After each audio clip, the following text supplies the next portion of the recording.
Ce qui fait la particularité d'Abengourou, Abengourou est une ville royale. La particularité de la ville d'Abengourou, c'est d'abord la cour royale. Parce que cette cour royale, vous ne pouvez pas voir cette cour royale ailleurs. Les endroits qu'on doit absolument visiter, c'est le complexe 3A Beach. Là-bas, ils font du bio et tout ce qui concerne le bio, on y trouve. Quand on arrive à Abengourou, il y a plusieurs endroits, mais il y a spécialement un endroit qui est derrière le lycée, qui s'appelle au Québecro. Là-bas, en tout cas, le cadre est très beau, la nourriture est très bonne. Là-bas, si vous voulez manger du poisson, vous pêchez directement le poisson et puis vous mangez. Là, c'est très bon là-bas. Pour tous ceux qui vont venir à Abengourou, je vous invite d'aller visiter l'école Krama. C'est une école de formation artistique. Là-bas, on forme des vrais artistes. Les attributs royaux occupent une place de choix. Et je peux même dire que la première place dans notre royaume. Quel royaume sans attributs? Et ce sont les attributs royaux qui caractérisent même le royaume. Je vais citer par exemple, quand nous citons ce que l'ornement de Sa Majesté, il a sa coiffe, il y a sa canne, il y a sa chaise royale et il y a le gros pagne qu'il porte. Bienvenue chez moi à Bango. Viens chez moi à Bangourou. Ici, notre particularité, c'est la confection des attributs royaux. Christy, on te met au défi pour la fabrication d'une chaussure royale. On te regarde. Bienvenue chez moi à Abengourou.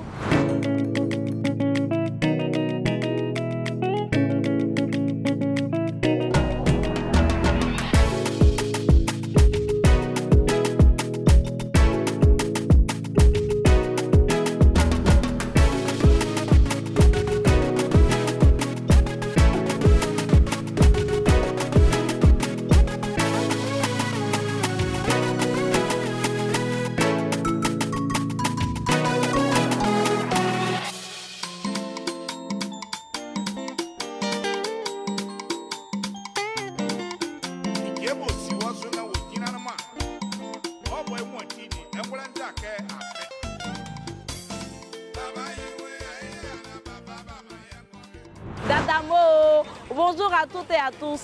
Je dis que je vous embarque pour une aventure de découverte exceptionnelle de cette belle ville. On va découvrir aussi les environs à travers les jardins du Béki. Et puis on va revenir ici pour voir le musée Charles-Marguerite Viette. Et on va toucher juste après à notre savoir-faire du jour. Ce sera les attributs royaux. Nous sommes dans une cité royale, donc on va parler de la confection des attributs royaux. Oui, j'aurai à rencontrer des artisans qui vont m'instruire sur le sujet. Et puis dans le savoir-faire là, vous savez non, il y a mon défi dedans. Et mon défi du jour, il va falloir que je m'érige en artisane professionnelle pour fabriquer, confectionner des chaussures royales. Vous savez pour qui?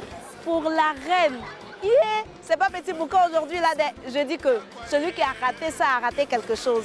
Est-ce que je vais réussir ce défi que les gens d'Abengourou m'ont lancé? Ça va se savoir. Juste avant le défi, il y aura le portrait. Le portrait, c'est une personnalité qui nous ouvre les portes de chez elle pour un pur moment d'émotion et d'intimité, histoire de se déconnecter avant de revenir me retrouver dans mon défi du jour. Et Alphine, si on finit, eh bien on va terminer par ça.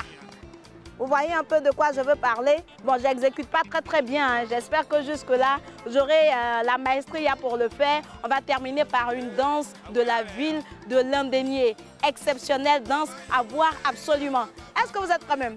5, 4, 3, 2, 1, place à la découverte d'Abengourou.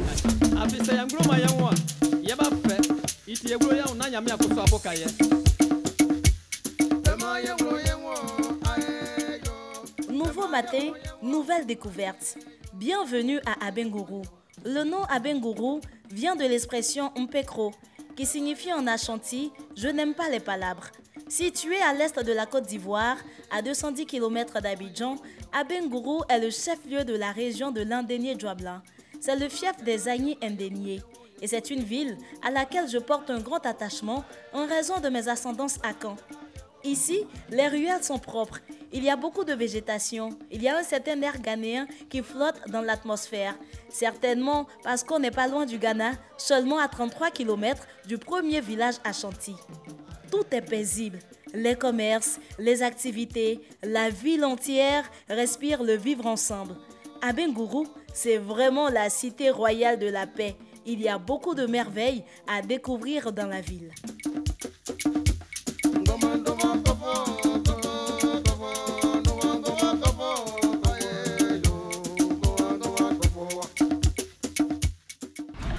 Je suis dans un quartier d'Abengourou, ça s'appelle le Plateau. Et oui, ici nous avons notre plateau aussi. Et ce quartier-là, justement, l'endroit précis où je suis, ça s'appelle le Carrefour Biette. Donc Plateau Carrefour Biette. Pourquoi? Parce qu'ici, il y a un musée, ça s'appelle le musée Charles et Marguerite Biette. Suivez-moi.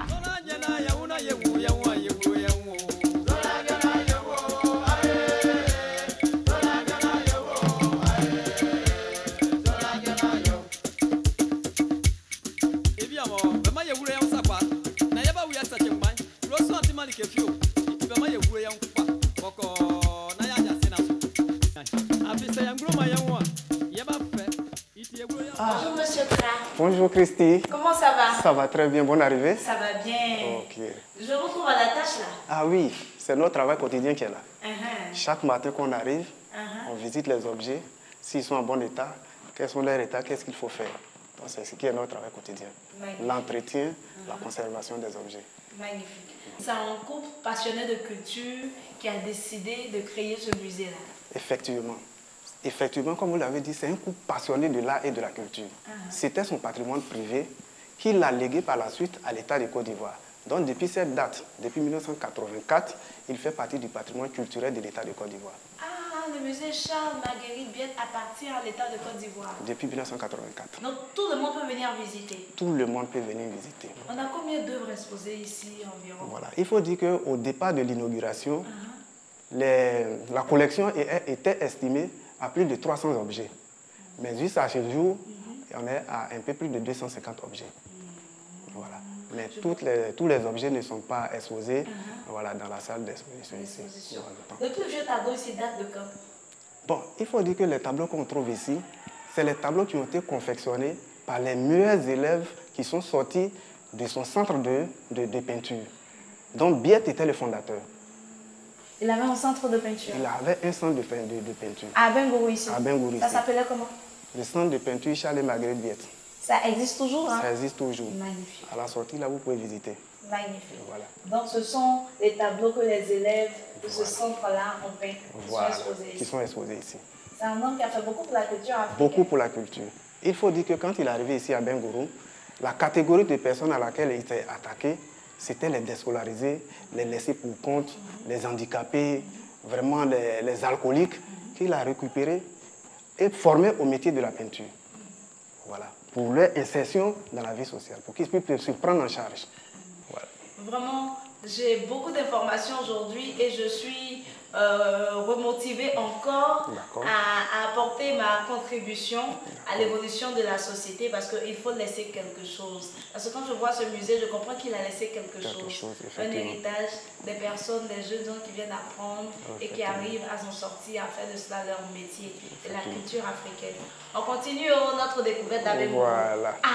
Monsieur Tra, vraiment. Merci Christy, beaucoup. Vraiment, c'est à vous le grand merci. Merci d'être venu. À très bientôt. On se retrouve au jardin du Béki. C'est à pratiquement 27 km d'Abengourou. Abengourou abrite depuis 1980 le musée Charles et Marguerite Biette, qui était professeur d'histoire-géographie, et son épouse Marguerite, médecin. Le musée Charles Biette, dont l'école de peinture, créée en 1969, a guidé les premiers pas du jeune peintre Abou Dia ou encore de Drissa Diarra, tous deux mondialement connus. Aujourd'hui, on y trouve encore exposées des peintures de jeunes issus de son collège d'enseignement artistique ainsi que des objets d'art des diverses régions de la Côte d'Ivoire, notamment un siège royal qui date de plusieurs siècles.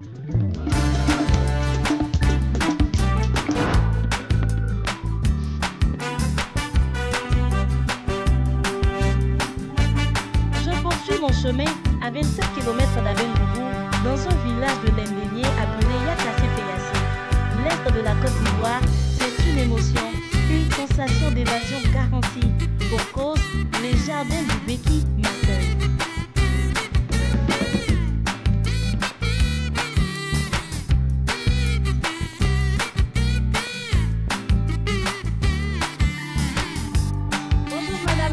Bonjour Christy, comment allez-vous? Ça va bien. Merci, en tout cas merci de la visite. Merci beaucoup. Nous sommes très heureux et très honorés de vous recevoir. Et moi de même. Et là, on n'est pas loin d'Abengourou, hein? Non, nous sommes à 25 minutes d'Abengourou.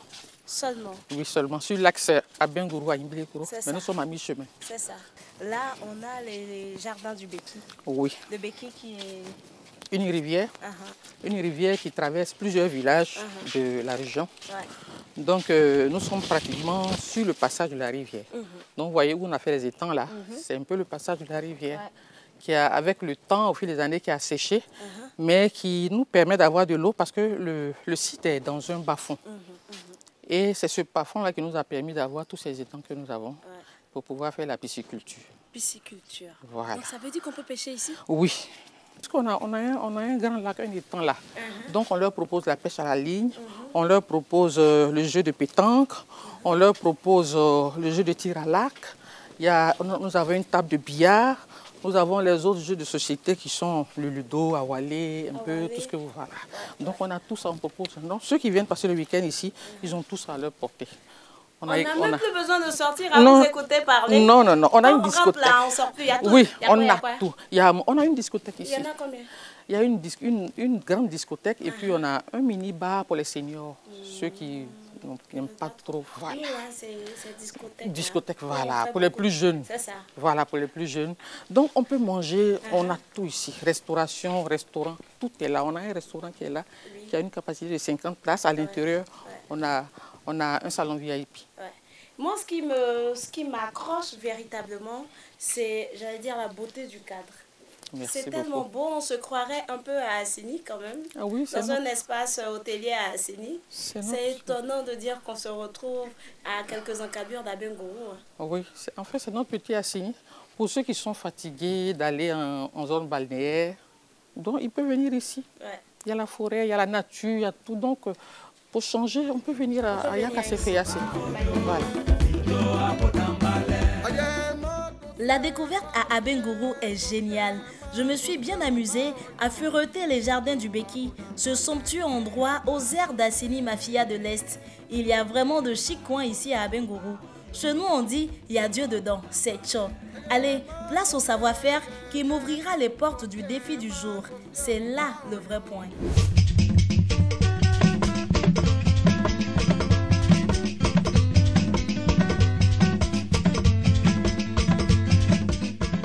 Abengourou, c'est la capitale du royaume de l'Indénié. Justement, le savoir-faire particulier de cette ville royale, c'est la confection des attributs royaux. Et à ce propos, les habitants m'ont lancé le défi de fabriquer des chaussures royales. Et moi, j'ai décidé d'offrir mes chaussures en cadeau à la reine-mère Nana Afouagnankon.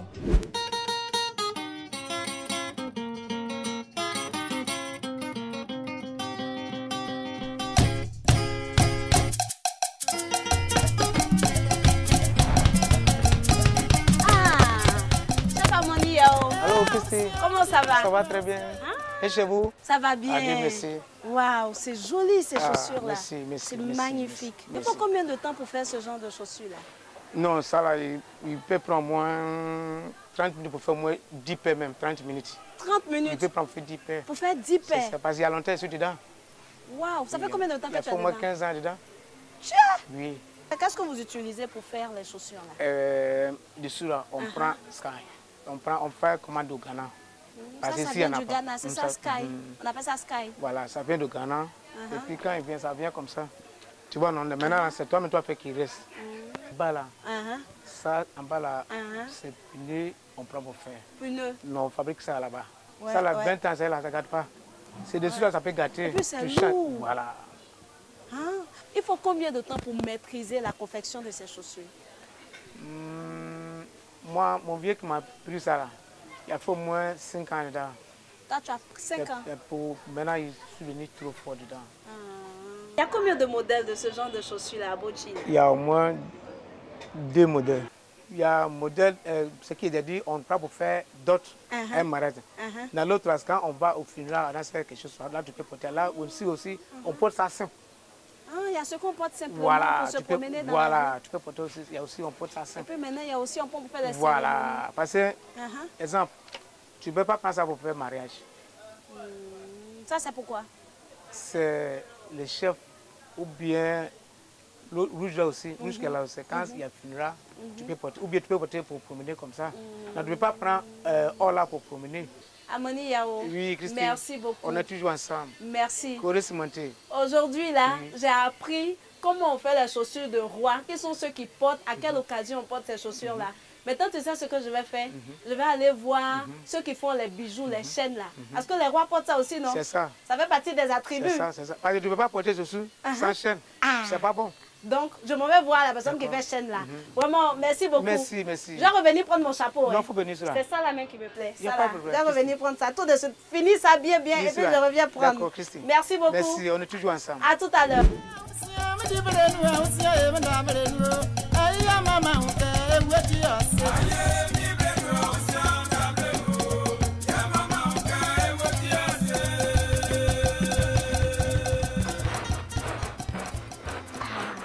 Bonjour, monsieur Agnimon. Bonjour, ma fille. Waouh. Comment ça va? Ça va bien, merci beaucoup. Okay, tu es en train de travailler comme ça? Oui, je suis en plein boulot. Avec le feu, là? C'est ce qu'on fait. D'accord. Ma fille? Oui? Pardon, prends place. Merci beaucoup. Voilà. Merci. Comment on fait? C'est-à-dire, quand on a un bijou qu'on doit confectionner, on commence par quoi? Bon, les étapes sont un peu longues, mais on va simplifier. D'accord. On va simplifier seulement. Lorsqu'on veut confectionner un bijou, on prend la matière. Soit si c'est de l'or, on prend l'or. Un bijou pour la royauté? Pour la royauté, donc c'est de l'or. Si on veut, parce que le roi prend autant l'or que le blanc aussi. Mais si c'est l'or, maintenant on prend l'or. D'abord, on passe à la fonte. On fond l'or. Et après la fonte, maintenant, on va passer à la fabrication. On a des machines d'abord pour... Alors, lorsqu'on fond, c'est la matière un peu lourde, plate, grosse. Il faut passer dans une machine pour faire ça fin.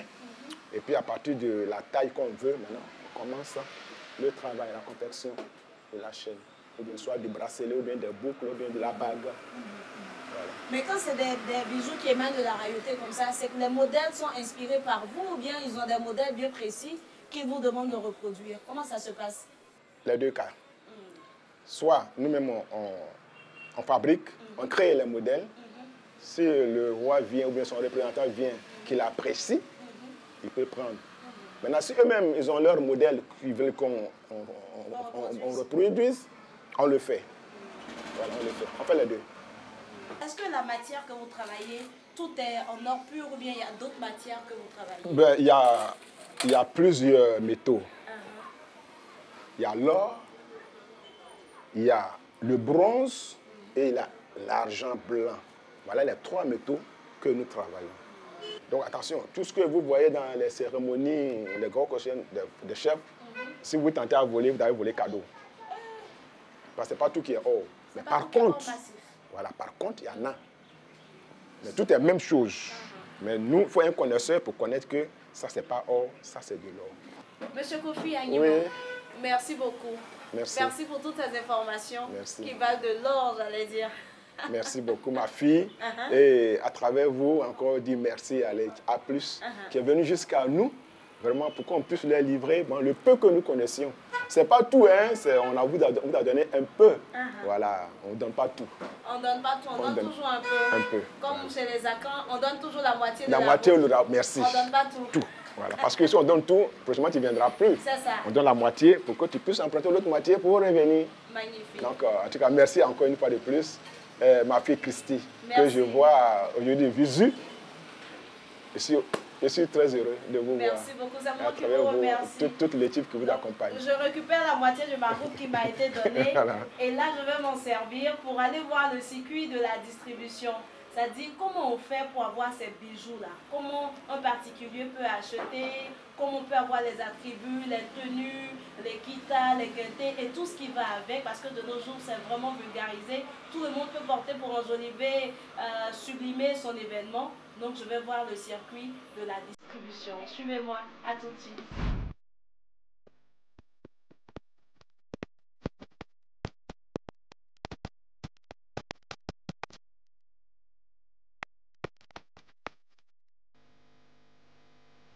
Bonjour, maman Victoire. Bonjour, Christine. Comment vous allez? Ça va bien. Comment tu vas? Je vais bien, maman Victoire. On peut être tapé comme ça? Oui. Wow. C'est ta maman, hein? Je te dis, hein? Oui. Je te retrouve comme ça. Oui. Aujourd'hui, je suis dans ton magasin d'accessoires. Oui. Et je sais que tu fais spécialement les attributs royaux. Oui. Qu'est-ce qu'on trouve chez toi ici? Bon, chez moi, on trouve les chaussures royales, les bijoux, et les accessoires pankita, et les cannes, et toutes sortes d'attributs royaux. Magnifique. Donc, comment tu fais pour avoir tout ça? Bon, au départ, je partais prendre ça au Ghana. Mais maintenant, j'ai mes frères qui tissent et qui fabriquent ici et je prends avec eux pour venir revendre. On est dans un centre artisanal, il y a tout. Donc, il y a les bijoutiers que je prends chez eux et pour revendre. Mais dis-moi, les chaînes comme ça, c'est le roi qui porte ça, non? Bon, ça, c'est la richesse, la cité royaume. Donc, ces chaînes, c'est les rois qui portent. C'est les rois qui portent ces chaînes. Et aujourd'hui, tout le monde peut porter. Tout le monde peut porter. Si tu as quelqu'un qui te coûte cher, que tu veux lui offrir un cadeau, tu peux lui prendre le pain et la chaîne et les chaussures et tu lui offres un cadeau. Ah, donc c'est un ensemble? C'est un ensemble, on donne. On ne donne pas un. Tu donnes le pain, chaussures et puis la chaîne. Même si tu es trop fâché, tu peux mettre canne là-dessus. Waouh! Oui. Ah, ça fait le roi complet. Le roi complet. Ah, tu as fait honneur à la personne. Et comme tu as dit, ça symbolise la richesse de l'Indénié. Ouais. De l'Indénié, d'Abengourou. C'est avec beaucoup d'enthousiasme que je découvre l'univers des attributs royaux. Je retiens qu'autrefois, plébiscités uniquement par les rois et reines, aujourd'hui les attributs royaux sont mis à la portée de tous, si bien que tout le monde peut s'offrir des tenues et parures de roi. Mais attention, il y a parmi cette pléthore d'éléments des symboles et accessoires de qualité consacrés exclusivement au roi et à la reine qu'il vaut mieux éviter de porter, surtout en leur présence. Bon, moi je ferais mieux de me former pour mon défi.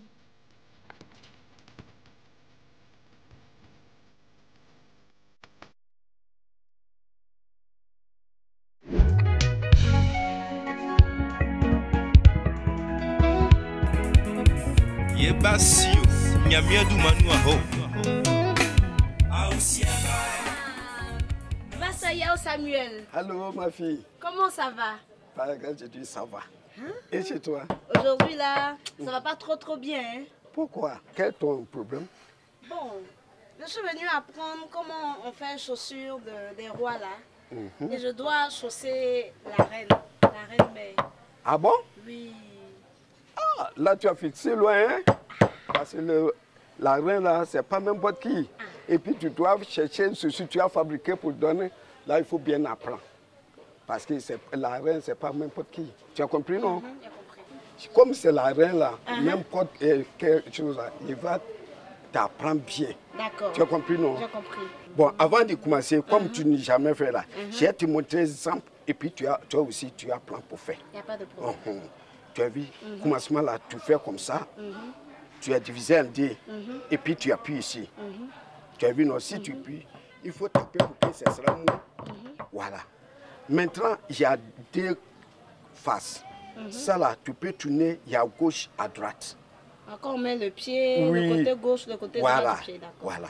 Là, tu as vu la façon qu'il est en train de faire là. Ça, je vais te faire à gauche et puis tu vas faire à droite. D'accord. Tu fais comme ça. Tu as vu non, que j'ai mis comme ça. Et puis tu fais comme ça.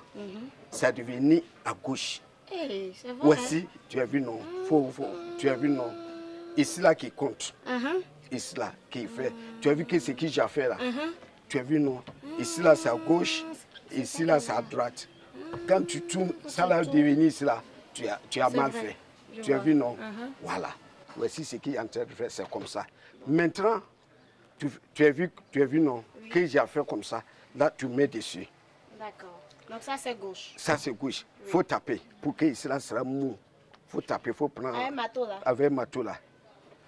Fais attention à tes doigts là, parce que c'est la première fois que tu es en train de faire là. C'est vrai, oui, mais apprenti aussi, si tu blesses là, ce n'est pas un problème. Parce que, oui, il faut apprendre. Quand tu apprends là, c'est comme ça. Voilà, ça suffit. C'est bon? C'est bon. Maintenant, comment tu peux trouver trou? Parce que ça là, là, on aime faire comme ça. Tu mets ici. Il faut percer tout là. Pour qu'on peut mettre quelque chose dedans. Là, voilà. Je dois taper dessus? Oui, il faut taper. Bon, comme ça, c'est léger. Au niveau de tout là, on est gros comme ça. Là, ça ne peut pas trop te fatiguer. Il est lourd, hein? Oui, c'est normal. Parce que tu cherches quelque chose. Je tape dessus. Oui, il faut taper. Faut taper. Voilà. Quand tu apprends, puis tu n'es pas blessé là, tu ne peux pas connaître bien. C'est pas comme ça. Mais c'est pas comme ça, il faut bien attraper. Comme ça, bien. Voilà. Il faut taper. Bien. Voilà.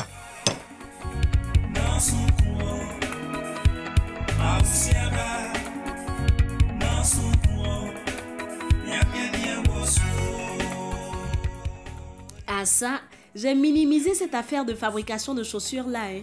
Mais je me rends compte que je n'aurais pas dû. Ce travail est vraiment fastidieux. Il faut beaucoup de concentration et de maîtrise pour concevoir de belles chaussures à budget aux couleurs chatoyantes comme on les aime. D'amusement là, j'ai failli y laisser mon doigt, hein. En tout cas, rendez-vous le jour J pour mon défi. J'ai bien fait rentrer. Oui, il faut faire rentrer encore. Il faut faire rentrer encore. Encore. Tu as vu, non? Tu as fait comme ça. Il faut appuyer ici pour que ça arrive. Voilà. Et de là, on est arrivé à là. Oui. Waouh, comme vous voyez, je suis en plein apprentissage de chaussures comme ça. Hein. Je suis en train d'apprendre à fabriquer la chaussure pour une personnalité de l'Indénié. Il s'agit de la reine-mère. C'est pour elle la chaussure que je vais fabriquer. Donc, je vais prendre le temps de bien me rôder parce que, comme Master Yao Samuel a dit, il faut que j'apprenne bien pour réussir mon défi. Donc, entre-temps, je vous envoie découvrir une personnalité comme vous ne l'aviez jamais vue auparavant. Et oui, elle nous ouvre les portes de chez elle pour un pur moment d'intimité. C'est le portrait de la semaine. Regardez, on se retrouve tout juste derrière. Bonjour, Dr Félix Alain Taï, viens chez moi.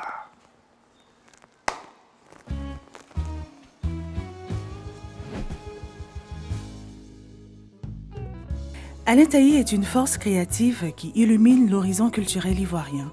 Poète, conteur, écrivain, dramaturge, metteur en scène, essayiste, autant de casquettes qu'il porte avec aisance et font indéniablement de lui un mécène de la culture. Très jeune déjà, son parcours se définit, motivé par ses ambitions, grâce à l'opportunité que lui donne feu Marcelin Yassé, puis Zadi Zaïrou, à travers les bases de la poésie africaine qui lui enseigne, faisant de lui aujourd'hui un maître en art oratoire. Aussi, on va voir apparaître Taïgloï, appellation qui annonce des œuvres innovantes, des poésies musicales.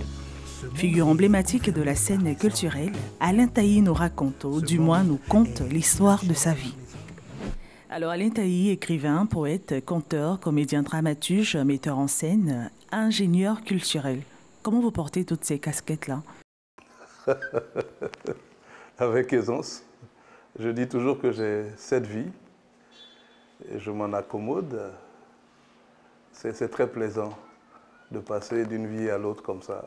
C'est gratifiant. Vous commencez donc la poésie en 1986 à Divo. Vous aviez 18 ans à l'époque. Vous êtes très bien informé. Grâce à mon ami et frère Marcelin Yassé. Non, Marcelin était quelqu'un d'assez surprenant. Hein. On était un soir au campement. Un soir, ça devait être un week-end. En général, quand on est au campement, c'est qu'on est fauché. On devait être fauché. Et donc, il m'a dit, écoute, allons en studio. On est allé en studio. Et lui, il a créé la musique. Il a créé la musique et puis il m'a lancé ça comme un défi. Il m'a dit, toi qui aimes parler là, bon voilà la musique, voilà le micro, il faut parler. J'ai dit, mais comme ça? Il dit, mais oui, il faut parler. Et puis j'ai dit, bon écoute, je prends quand même quelques minutes pour réfléchir à ce que je vais dire. Et puis bon, ça s'est fait. Les muses m'ont visité. Et puis j'ai couché les paroles sur la musique. À toi, femme, qui m'as porté dans ton sein et qui a souffert les 1000 douleurs de l'enfantement.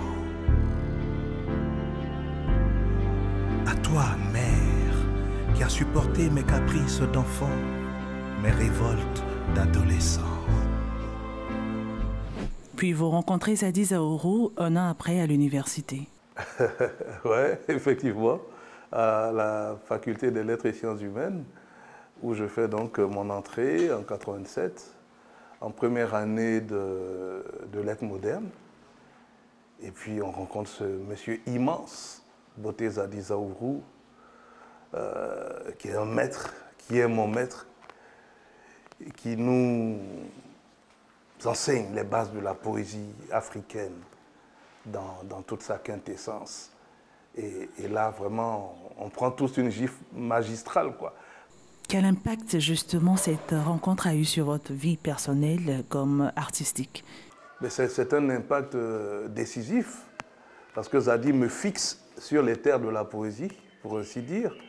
Je réalise que c'est vraiment une dimension importante de la culture, de l'oralité africaine. On a appris avec lui le Oloriki, le Ndé, le Kroubi, le Hanteni, la poésie dynastique rwandaise. Donc on a appris toutes ces choses-là de l'Afrique. À travers la poésie, on a découvert aussi l'Afrique. Pour moi qui suis un enfant d'Abidjan, un enfant de la ville, ça a été vraiment le retour aux sources à travers donc l'enseignement du maître Zadi et à ses côtés d'autres maîtres comme Anno Marius, Gorebi Sévérin, qui vraiment nous ont fixés, nous ont enracinés dans la culture africaine. Igloï le poète vous salue. Et je vous salue aussi, Jessica Bamba. Alain, vous êtes attaché aux valeurs africaines? De plus en plus attaché aux valeurs africaines parce que je me rends compte que avec la colonisation, c'est vrai qu'on a appris de nouveaux savoirs, on a développé de nouveaux modes de vie, mais quelque part aussi, c'est une grosse arnaque parce que nos sociétés précoloniales avaient des dispositifs d'éducation, d'enseignement, avaient des choix stratégiques, des choix de vie qui ma foi, interpellent aujourd'hui l'homme du XXIe siècle. Nos ancêtres pratiquaient l'écologie avant l'heure, à travers les forêts sacrées, les montagnes sacrées, les rivières sacrées. C'était une méthodologie un peu musclée pour dissuader tous ceux qui s'attaquaient à la nature. Mais c'était aussi un moyen de préserver cette nature-là. Donc on avait nos dispositifs. Moi, mon grand-père Zaoué Biosson a vécu jusqu'à 135 ans à Baïbli, dans mon village. Il ne connaissait pas la médecine moderne. Mais il nous a enseigné que le ouai, puisque je suis de l'ethnie ouai, de l'ouest de la Côte d'Ivoire, le ouai se soigne en mangeant. Quand on mange le blé, on sait que le blé, ce n'est pas qu'une sauce. Le blé, c'est aussi un médicament. On parlerait aujourd'hui d'un complément alimentaire, d'accord? Parce que le blé a des vertus pour lutter contre l'hypertension, contre le diabète. Quand le ouai mange le manioc, c'est parce qu'il sait que c'est un brûleur de graisse et qu'il peut garder une bonne forme. Et que c'est un médicament, je dis même un médicament maintenant, c'est un aliment qui... Mangez 2-3 morceaux de manioc et puis vous avez une sensation de satiété. Voilà. Donc on a des solutions. On a des solutions. Nos parents vivaient longtemps. Dans ma lignée, il y a 45 centenaires. Voilà, 45 centenaires. Pour vous dire que c'était chose courante. Je suis Taï Gloï, fils des villages téméraires de la tribu de ceux qui croquent la pierre. Et je suis venu vous parler la parole qui vient du cœur de derrière mon cœur. Vous décidez d'assumer une passion latente, Alain Taï, qui faisait partie de votre vie depuis toujours, et va apparaître Taï Gloï en 2007. Oui, Gloï. Gloï Ba Dezoumandé, pour être précis. Gloï, c'est l'un des 7 noms de mon père, Jean Taï. Taï Gloï, c'est le poète. C'est le poète qui s'est imposé à moi, mais qui l'a fait de façon très très subtile, parce que moi j'ai toujours été administrateur culturel, j'ai été manager d'artistes, j'ai soutenu Woya, j'ai managé Célico, Fitini, Tian, les GIS que j'ai produits et managés. Donc j'étais toujours derrière, on me voyait, si ce n'est à la télé où j'allais promouvoir les œuvres, mais je ne me sentais aucun talent artistique. Et puis en 2007, c'est venu, c'était fort, c'était incompressible. J'ai dit, bon, je vais faire, j'avais le studio Séquence à l'époque, que j'avais racheté à Alain Savoya. J'ai dit, bon, je vais faire juste pour me débarrasser de ça, je vais faire un album. On a enregistré 2 albums. Et puis j'ai dit, bon, c'est vrai, on va sortir les albums, mais on ne va pas me voir. Donc on ne voyait que les yeux sur la pochette de l'album. Mais l'artiste a été plus fort, parce qu'un jour j'ai été obligé de faire la scène. Ce monde est gouverné par les hommes. Ce monde est dirigé par les hommes. Ce monde est dominé par les hommes. Mais ce monde ne serait rien, absolument rien, sans la présence de la femme. Justement, cette nouvelle appellation va annoncer un album. Western Blues, c'est le blues de l'Ouest. Musicalement, c'est le blues du Grand Ouest américain, parce que cette musique-là était vraiment du blues. C'est aussi le blues de l'Afrique de l'Ouest, parce que dedans, vous retrouverez de la chanson du Wassoulou, du Mandé. Voilà, je suis très attaché au Mali, au pays Mandé, et au Wassoulou aussi. Et donc, vous retrouverez des titres qui viennent de là, bien que je ne sois pas... Bon, je dis ça, mais peut-être que je suis originaire de là-bas, je ne sais pas. Vous faites de la poésie en chanson? Je fais de la poésie musicale.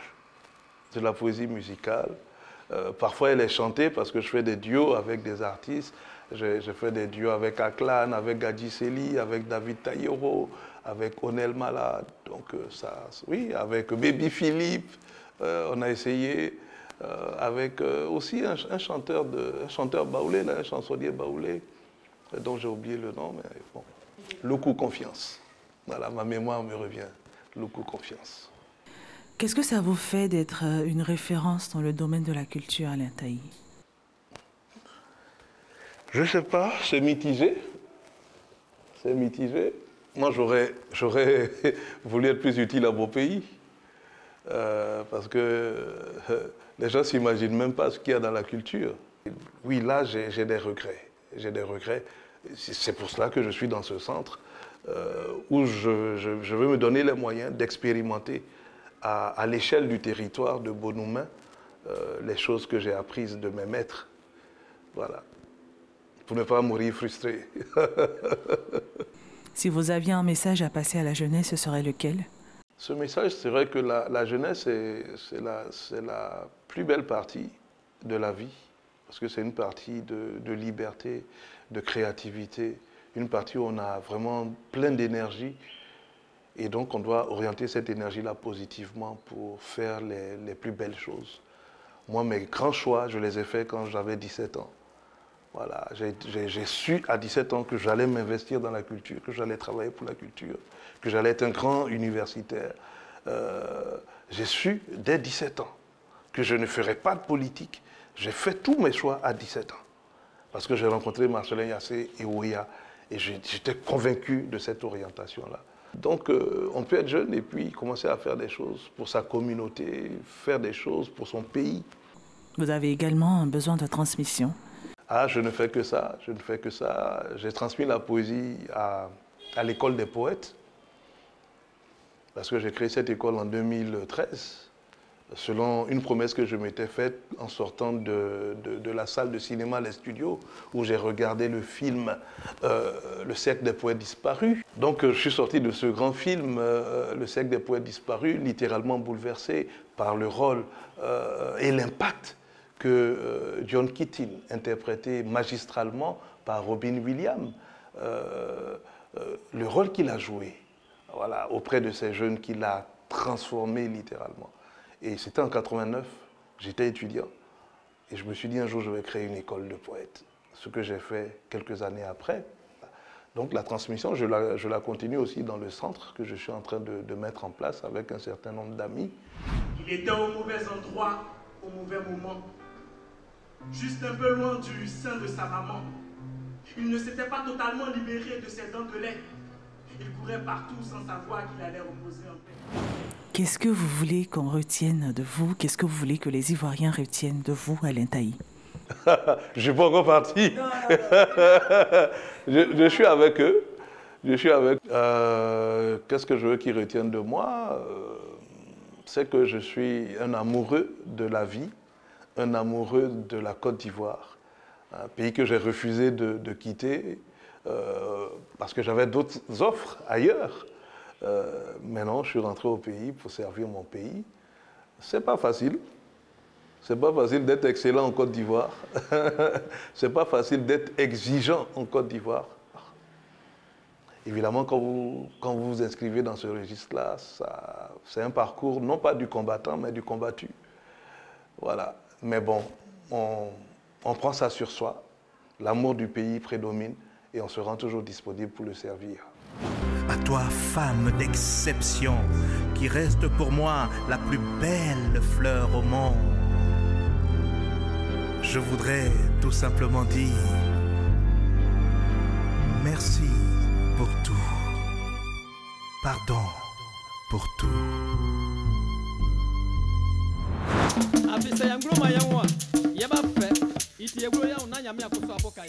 Aujourd'hui, c'est aujourd'hui. Ça veut dire que c'est le grand jour, celui de mon challenge. Il se passera à la cour royale devant un public sorti pour l'occasion, composé de mon coach, quelques dignitaires du royaume et en présence des reines-mères de Landénier. Je commence déjà à appréhender ce qui va se passer quand la reine-mère fait son entrée majestueuse. Notons qu'ici à Abengourou, une fois la reine-mère intronisée, elle supervise tout dans le royaume.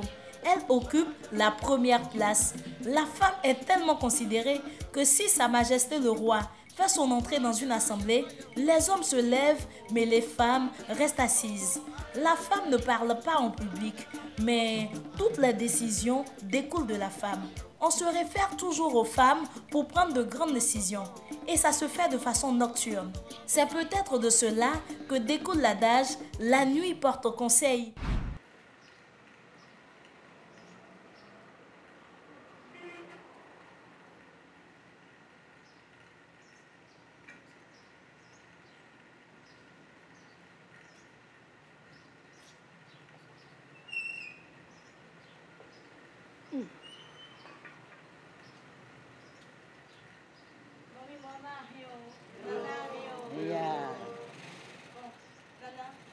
Je suis venue à Abengourou. J'ai vu, il y a de très belles choses ici à voir. Oui. Le palais royal est merveilleux. Et à Abengourou, les habitants m'ont lancé un défi par rapport au savoir-faire particulier de la région, qui est la confection des attributs royaux. Donc, dans mon défi, ils m'ont demandé de fabriquer les chaussures de roi. Donc, quand j'ai dit, si c'est comme ça, donc la chaussure que je vais fabriquer là, je vais offrir un cadeau à la reine. Voilà un peu pourquoi je suis là. Okay. Ma fille, bonne arrivée. Soyez les bienvenus. Tu sais, depuis matin, on savait que tu allais venir. Ce qui fait qu'on a tout préparé pour t'attendre. On t'attend depuis le matin. On sait ce que tu vas faire de mieux. Bon, vas-y, on te regarde faire. Merci, madame. C'est le moment de vérité. Comme on dit chez nous, ça va se savoir. Bon, mon coach est là, il m'a dit que la chaussure que je vais confectionner, c'est une chaussure une grande personnalité, une illustre personnalité. Donc, ce n'est pas n'importe quelle semelle qu'on prend. C'est pour ça que j'ai décidé de prendre cette semelle, une semelle de royauté. Donc, c'est sur cette semelle-là que je vais confectionner, je vais monter ma chaussure. Donc, je commence par plier.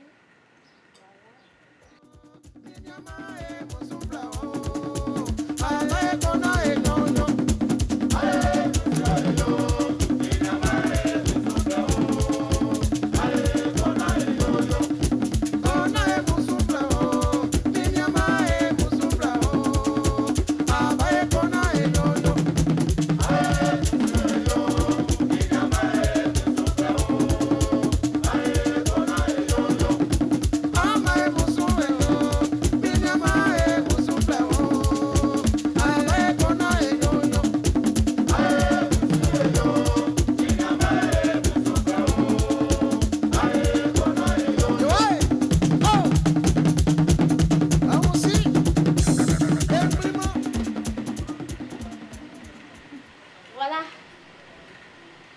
Bon. Ma belle chaussure.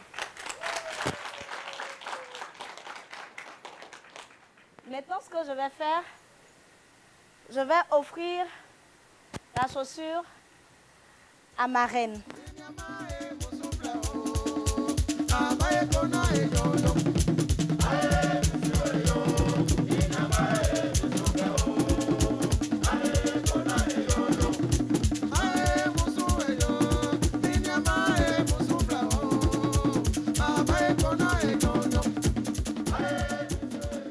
Wow.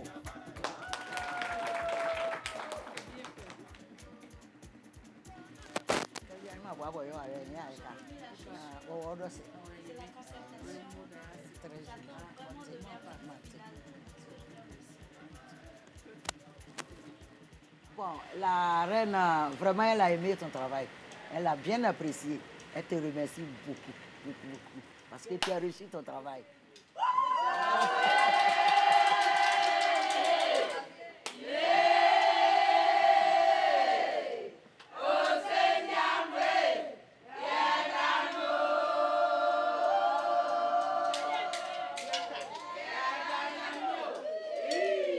Au début, c'était intimidant pour moi de relever mon challenge sous les regards curieux des reines-mères et du public. Mais grâce à leur sympathie et aux bénédictions des mânes et des ancêtres, j'ai réussi mon défi. Dadamo! Waouh, waouh, je suis contente, je suis enjaillée. Il dit que la joie qui m'anime en ce moment-là, vous ne pouvez pas comprendre. Nanon m'a rempli de joie. Elle a accepté mon cadeau. Et puis en plus, elle dit que j'ai réussi mon défi. C'est magique. Là maintenant, j'ai fini ce challenge. Je vais aller pour une autre découverte de la belle cité d'Abengourou. Et là, ça sera l'insolite de ce numéro. Regardez.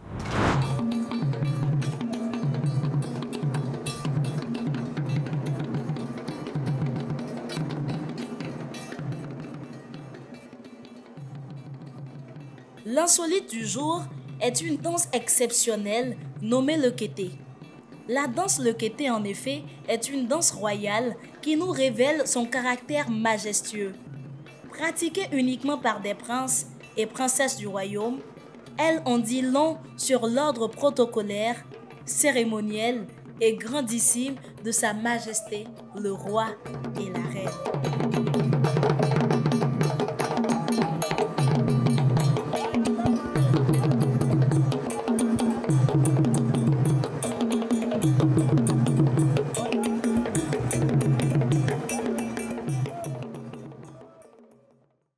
La danse kété, c'est une danse qui est venue droit du Ghana, parce que c'est depuis le Ghana que nos parents ont initié cette danse. Et Agni, tout le monde connaît. Nous sommes tous du Ghana. Donc en venant, nos parents ont laissé beaucoup de danse là-bas. Et j'ai sacrifié 1 an, 6 mois de mes études pour retourner au Ghana et aller apprendre cette danse pour venir restaurer dans mon royaume, qui est à Abengourou, ici même.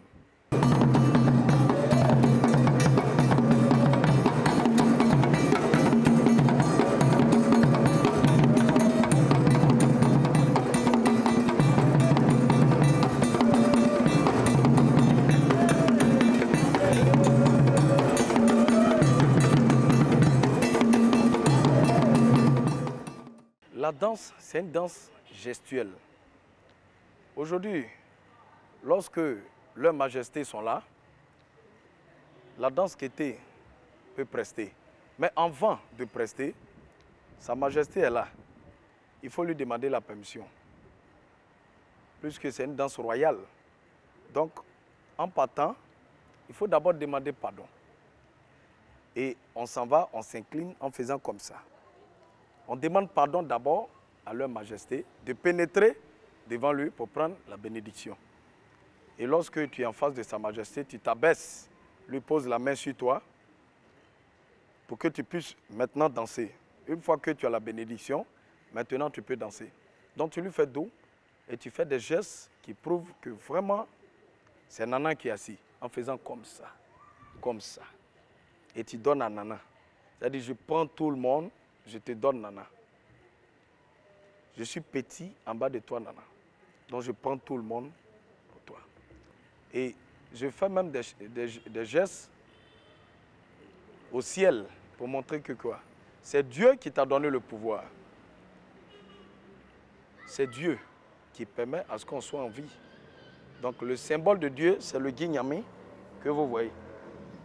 Ce symbole que j'ai mis ici, tous mes tambours, que vous pouvez voir, c'est le guignamé, qui signifie Sana Nyamia. Chez nous, ce n'est pas Dieu, l'homme n'est rien.